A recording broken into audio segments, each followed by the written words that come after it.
আসসালামু আলাইকুম। আপনারা মনে করেন আমি অনেক বড় রাঁধুনি। সব রান্না-বান্না করতে পারি, সবকিছু বানাতে পারি। ব্যাপারটা একদমই এমন না।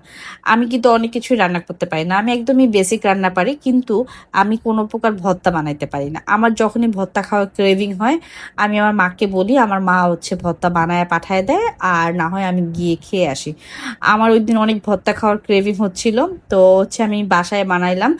আর আমার মাছ ভর্তাটা না খুব পছন্দের। রুই মাছের ভর্তা বা যেকোনো মানে কাটা কমওয়ালা মাছের ভর্তা আমার অনেক পছন্দ।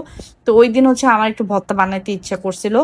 আমি কিন্তু আমার নেইবার্সকেও বলি মাঝে, মাঝে, "ভাবি একটু ভর্তা বানায় দেন।" ভাবির হাতের ভর্তাও কিন্তু বেশ ভালোই লাগে। তো যারা ভর্তা বানাইতে পারে আমার তাদেরকে মানে খুবই পছন্দ। মানে ভর্তা আমি বানাইতে পারি না। আর কেউ আমাকে ভর্তা বানায় খাওয়াইলে আমার অনেক ভাল লাগে। ওইদিনও আমি ভর্তা বানাইছি, এই যে পেঁয়াজগুলো একটু পুড়ে, পুড়ে গেছে। এমনি টেস্ট অনেক বেশি পুড়ে নাই। হালকা একটু পুড়ে গেছে। তারপর হচ্ছে আমার যে হেল্পিং হ্যান্ড মানসুরা আপা সে হচ্ছে এটাকে পাটা একটু মিক্স করে দিছে। আমি কিন্তু পাটা পুতার কাজও তেমন একটা পারি না।